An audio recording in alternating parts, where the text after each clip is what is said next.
And your question is, what do you think is the main obstacle that our country faces when it comes to tourism? And as the tourism and goodwill ambassador of Baler, how do you think can you help solve the problem? Good evening, everyone. My advocacy is sustainable tourism and culture promotion.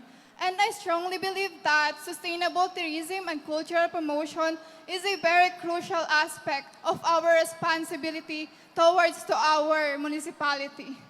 And I believe that sustainable tourism and cultural promotion are indeed important advocacies to promote responsible travel and preserve our cultural heritage of different places such as our beautiful hometown Baler.